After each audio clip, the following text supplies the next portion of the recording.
Now onto our oversight topic for today. Before diving into Intro 657, the Safer Homes Act, a short reminder on how we have the power of in-rem foreclosure in New York City. Throughout the 60s and 70s, New York City was gripped by economic turmoil, spurred by widespread disinvestment, fiscal mismanagement, and ultimately a financial and social crisis gripped our city. That crisis hit low-income New Yorkers and New Yorkers of color the hardest, as widespread unemployment coincided with a rapid deterioration of quality of housing. Under the weight of these economic circumstances, many property owners resorted to widespread abandonment and disinvestment, leaving tenants to languish in buildings that lacked even basic necessities of a functioning apartment. Catastrophic unit loss cascaded across the city, with 350,000 private housing units lost to abandonment and disinvestment in the 60s and 70s. By 1975, 3,000 units per month were being lost to abandonment in our city. As residents fled the city en masse, city government confronted this economic turmoil via Local Law 45 of 1976. Empowering the city to foreclose on tax liens for the first time. But this initial iteration of the in-rem foreclosure program was flawed. By 1994, the city had taken title to nearly 5,500 buildings, totaling in 50,000 units, becoming one of the nation's largest landlords. Yet the cost of rehabilitating and maintaining these properties was astronomical for the city. About $2.2 million per building then, which is close to $5 million in today's dollars. That iteration of the in-rem foreclosure program was untenable, and so in 1996, the city created the Third-Party Transfer Program, or TPT, allowing the city to continue foreclosing on distressed properties in order to forestall further deterioration of the building stock and encourage tax compliance throughout the city. But with the properties transferred to an interim owner instead of the city taking title. Since the program was created in '96, there have been 10 rounds, but the program was put on hold in 2019 after the round 10 transfers brought heightened media attention to the program, and many called for reform. While the third-party transfer had successes during its nearly 30-year history, its administration was extremely problematic, as 2019 exemplifies. There were disproportionate impacts to communities of color and instances of apparent misadministration of the program, with HPD both leaving out or being overly lenient on properties that should have been included in transfers, and foreclosing on properties that apparently should not have gone through the rounds. But today, we're in a place where we have 8 years have passed without a version of this in-rem foreclosure being used on distressed properties. And this has left HPD's enforcement apparatus hamstrung. Today, there's nearly 10,000 buildings containing roughly 115,000 apartments that meet indicators of severe distress. Many of these owners owe significant sums in unpaid municipal charges, and according to the mayor's management report, nearly 900,000 serious violations were issued in FY24 alone, which is a 40% increase from fiscal year 2021. Emergency repair interventions have more than doubled in the last year. And the most important part of all of this is that behind these statistics are real people, like 2201 Davidson, where we had 600 housing maintenance code violations and $23 million of municipal arrears, 705 and 709 West 170th Street, where there were 700 open violations and $500,000 owed to the city. That owner has been arrested twice, but those tenants continue to languish. Families are living with collapsed ceilings, mold, lead paint, vermin infestations, failing elevators, and unsafe building systems. And I want to be clear that to us, as council members, these living conditions are unacceptable. And I certainly am tired of touring building after building where tenants are living in these inhumane conditions. To that end, today, we renew the conversation on how to reimagine the third-party transfer program.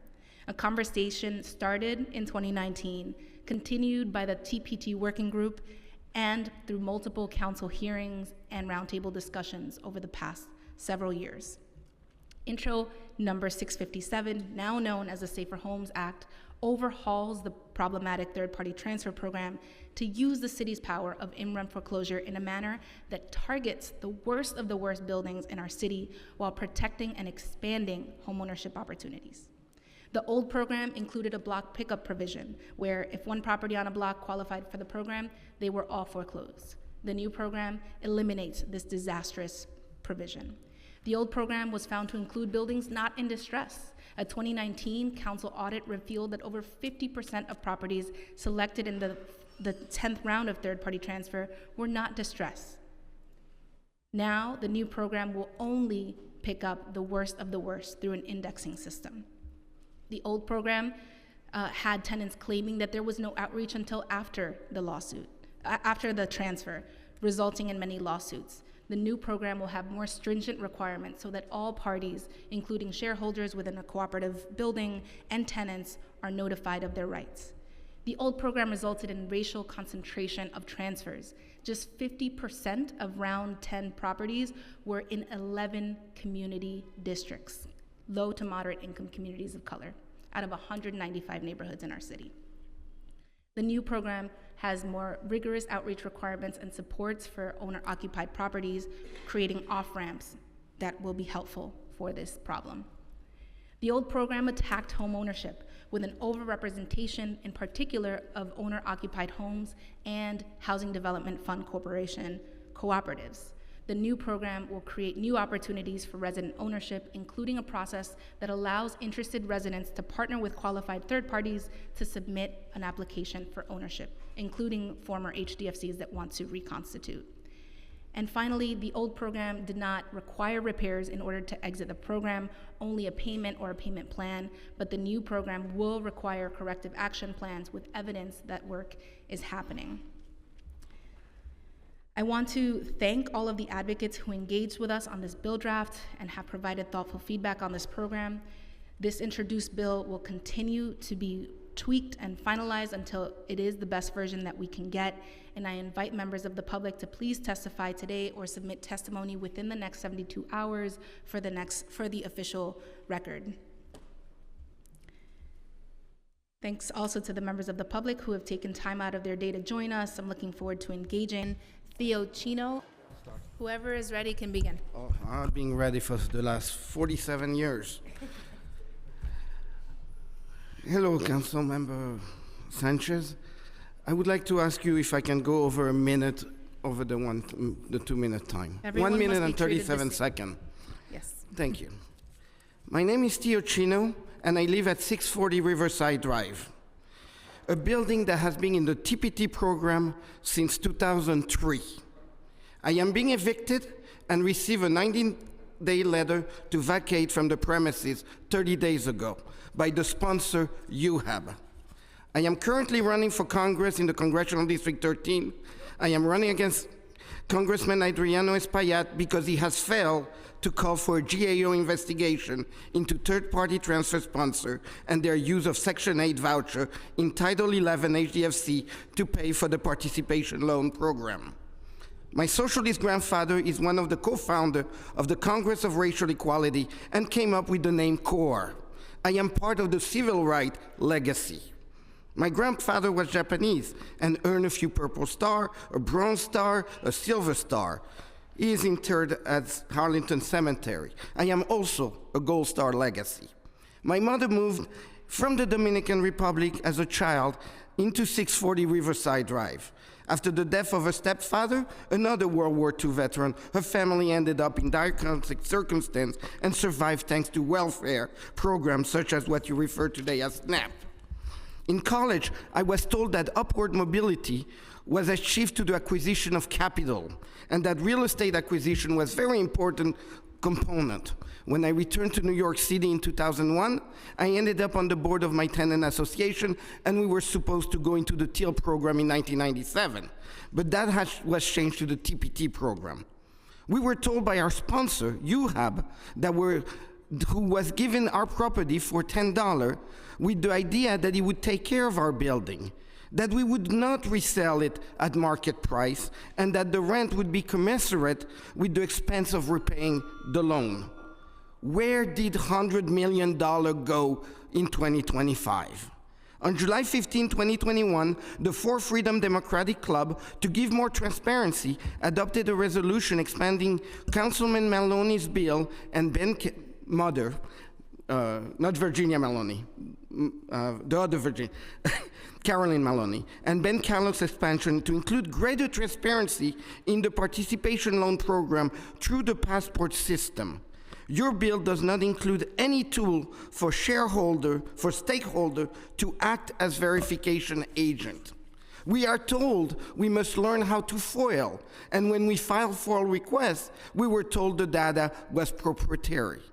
So we could not see architect drawing, number, bank account, anything, only in lawsuit when they appear later. Those who are still poor to receive Section 8 and their rent remain the same because the complex financial system of robbing Peter to pay Paul is not overseen by any committee at City Council. Your bill does not include greater oversight by the Department of Investigation when a sponsor acquire a property. I have to ask you, I understand you have concerns about the program. Can you conclude your thoughts for us? I have 1.5 pages, and I've been waiting 40 years for this day. So I'm asking the council to give me the chance to take 2 minutes for 40 million. I have to say it. I have to say it. Okay, sorry. Then, procedurally, okay, so I have to say it. You may continue. Thank you. Those who are still poor receive Section 8 today, and their rent remains the same because of the complex financial system of robbing Peter to pay Paul, which is not overseen by any city council committee. Your bill does not include greater oversight by the Department of Investigation to who HPD is supposed to oversee. As I said earlier, I am running for Congress to expose all the HDFC corruption organized by sponsors like mine, UHAB, Settlement Housing, or general contractor like MDG Design, who the FBI has investigated for wave theft and whom HPD has cleared to handle NYCHA Trust today, or Wavecraft Management, which managed to place UHAB on the worst landlord list. When that happened, public advocate Letitia James changed the algorithm so this property would no longer appear on the worst landlord, and public advocate William has not done anything to the algorithm except strengthen the change so their appearance is guaranteed never to appear. Today, I do not qualify for Section 8. So my rent, instead of being raised to the agreed amount today that we agree in 2007, my rent is going from the agreed amount of $1,400 is now $2,060. That money is being taken from my retirement, from the retirement of my mother, who held low-income job all her life. I supplement her $400 monthly Social Security. So now I have to make plan based on not based on the $1,400, but $2,060 a month. So the owner can retire with the owner of the sponsor can retire in a penthouse he converted into an HDFC in Tribeca.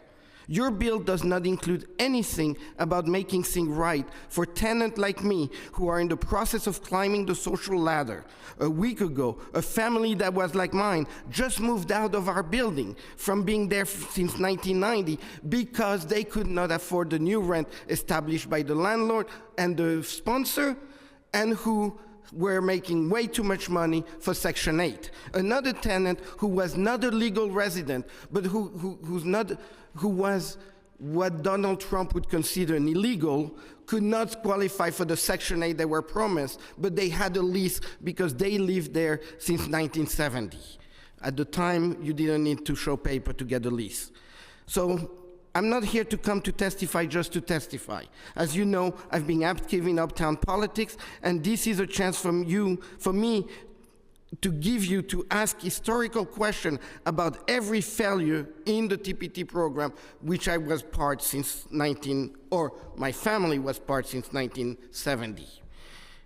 If you don't have any question, I'd say that not directly to you, but to the whole council of New York City as a whole, it is a proof that this city does not care about the upward mobility for poor people into the lower middle class, and it simply hope that residents like us disappear quietly from the social contract that is New York City.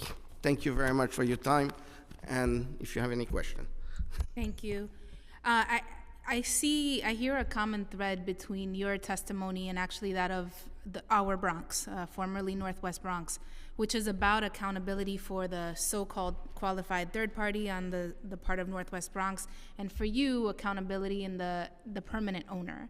And I don't think there is anything in statute. Maybe it lives in HPD rules, I don't know. But I think that is certainly a worthwhile place for us to look into. And if you have specific recommendations on what kind of oversight questions need to be asked and answered by HPD over time in the long term, that is welcome, so we can consider putting it in.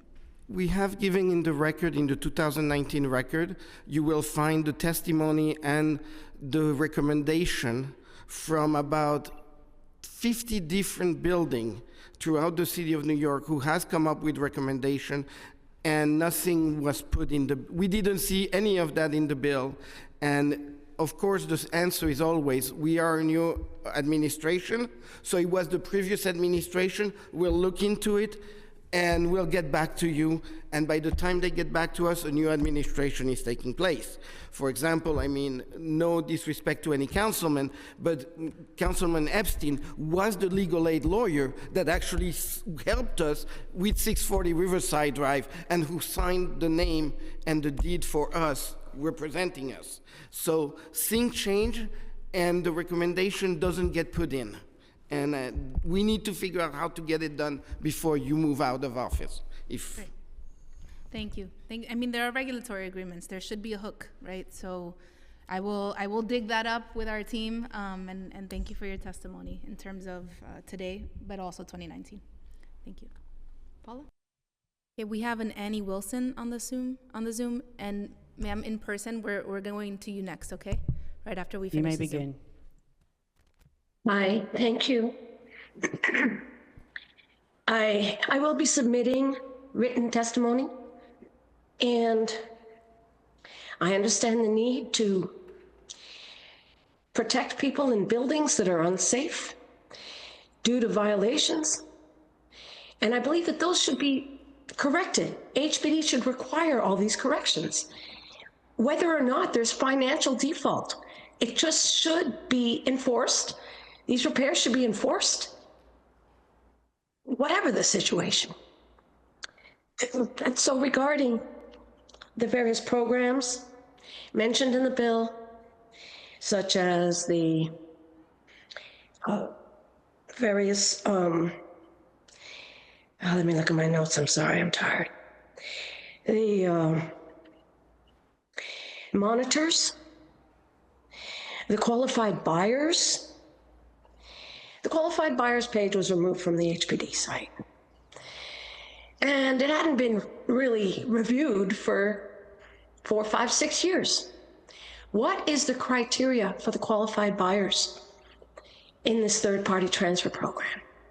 What is the criteria for the monitors? As far as I'm concerned, in my experience with UHAB, which I trusted, believed in, and as co-founder of a cooperative since 1984, they languished, promoted the deterioration of the building. No repairs began until after 13 years in the program. We were relocated. I wasn't allowed to return to my apartment. And they wouldn't let me know that they gave it to Rosario Dawson, a multi-million-dollar movie star's uncle from Texas. And then they took me to court. Well, I'm part of the vulnerable people. I came to New York as an artist, early 80s. Thank you. Your time expired. And Thank you, Annie. And we're getting a lot of feedback on the post-transfer process, so really appreciate that feedback. Andrew Chariot. You may begin. Noel Amari. You may begin. Norma Hines. You may begin. Okay, and coming back to in-person testimony, Karen Greenwood, homeowner advocate.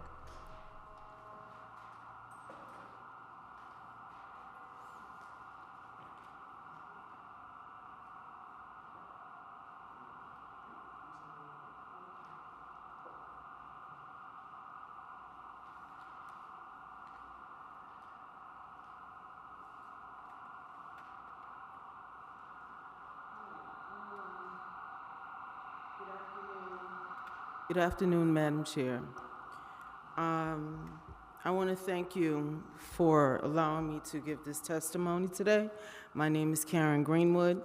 I come before you as one of the many homeowner advocate coalitions. I have two questions for thought before I give my testimony. The first one is, as a homeowner, what would you do if your home was wrongfully invaded by the police due to felony larceny? The second one is, if you could understand the homeowner being attacked by the police, meaning the ICE tactics that they use to remove you from your home, which we look at it as a hate crime because it's systemically designed that has been happening to Black and brown homeowners. And I would like to know, is it possible to consider the Know Your Rights Act for the homeowners? So those are the two that I would like the City Council to consider. Now, the presentation that I have here is a follow-up that I need to know what we're going to do from the previous testimony that we did after the July 2019 hearing on the third-party transfer TPT Council members with Carnegie and Torres recommended a moratorium suspension of the TPT based upon the submitted testimonies. What has occurred since then, the increase in designation of distressed buildings subject to foreclosure, increase in findings of deed theft, increased in elder abuse of homeowners fighting foreclosure, loss of property. That would be the USC 1397. Continued violations of civil and human rights laws, USC 241. The administrative code is 8107.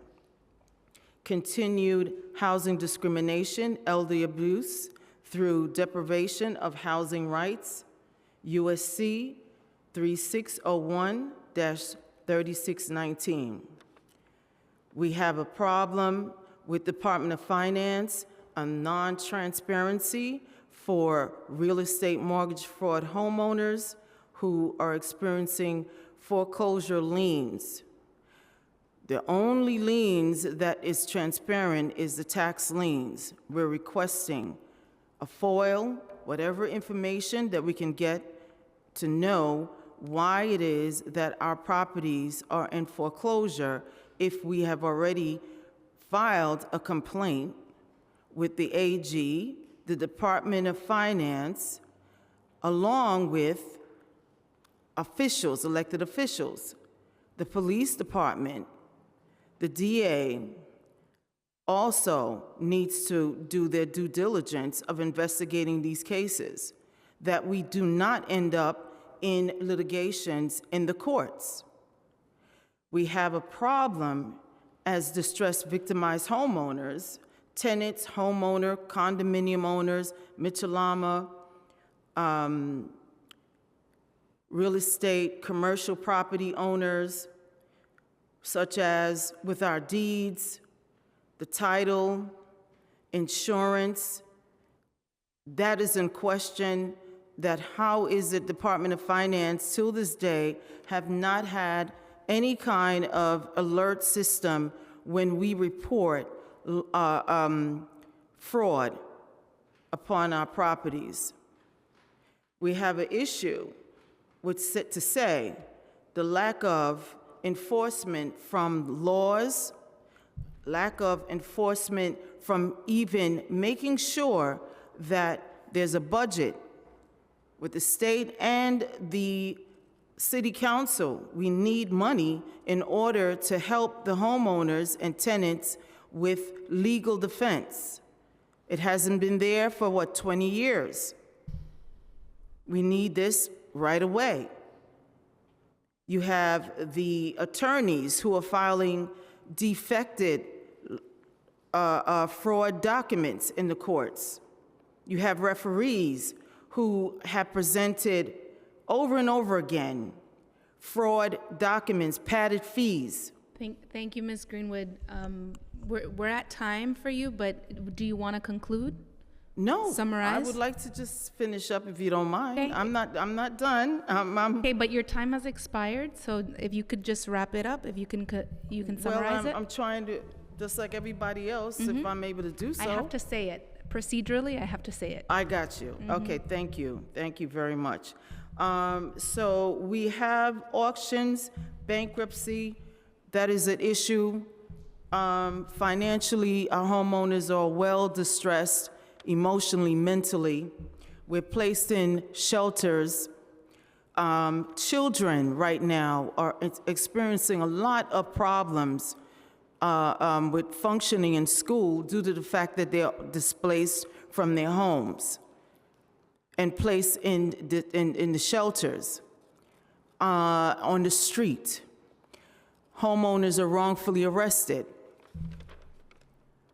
And we also have issues with the claims of abandonment, to say that the properties are abandoned, which they call zombie properties. So non-judicial practices of displacing homeowners, again, evicting them, placing us in housing court when we are homeowners. What are we doing in housing court? For the life of me, we do not understand. These things have been happening since the time of when we've been giving our testimony for 8 years. The police commissioner has not acknowledged that we need her assistance for cease and desist from the police department coming on our properties and wrongfully evicting us and arresting us, physically abusing us as well, and putting us in jail. That's a lot of trauma. That's a lot of inhumane treatment. Black and brown homeowners are not a priority in New York City.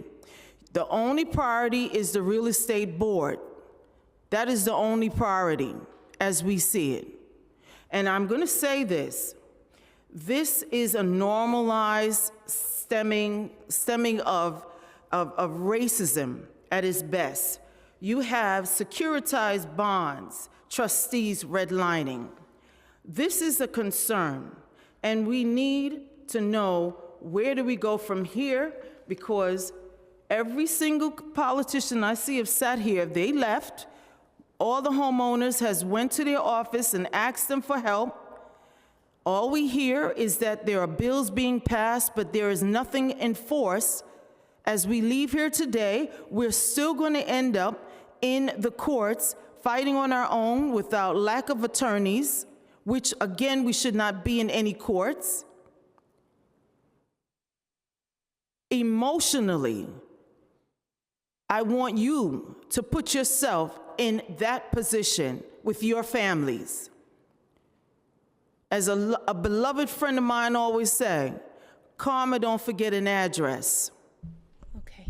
Thank you so much for your testimony. I just do want to share with you that a couple of my colleagues, Councilmember Osei in particular, is really taking up the mantle of protecting Black homeownership and homeownership in communities of color. He's really fighting hard against deed theft and trying to move changes both at the state and at the city, right? Because at the end of the day, policy for this works in different levels of government, right? And it all works together. I know it's frustrating, but we're in a democracy, right? If I had the power to unilaterally change anything, I wouldn't be sitting here for 10 hours listening to the public and trying to convince my colleagues. We have to work within the system until we have a new one.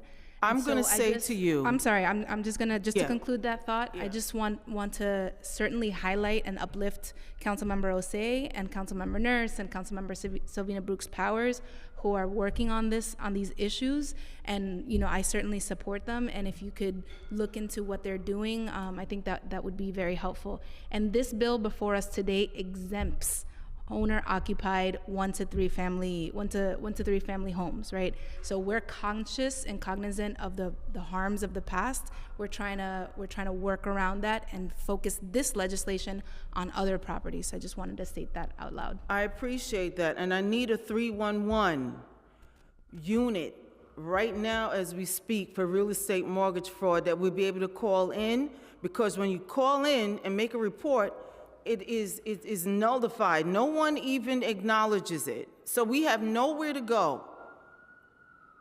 So I'm asking for that, and I'm asking for the task force. Everyone claims they don't have any money. The governor, she vetoed the HOPP program. She didn't make sure that we have money. So I'm just confused. So the AG, she has our cases, and people are still losing their homes. I'm sorry, that is a little bit off topic for today's hearing, but again, I want to make sure we circle up with my colleagues who are working on the mortgage fraud and the deed theft issues that you're talking about, okay? So I'm sorry, we do have to conclude here, but thank you for your I'm just like, every time we come to these hearings, we're Okay. still worried and we're still being pushed out of our homes. And the police commissioner is ignoring us. Thank I'm Thank you, Ms. Greenwood. Thank you for your time. Thank you. I'm serious. This is not democracy here. It's normalcy to always take from us off our backs. I'm going, my dear. I'm going. It's not fair. We pay taxes. I'm retired. Give me 1 second. I'm retired. And I shouldn't be going through this stress. Oh, give this to...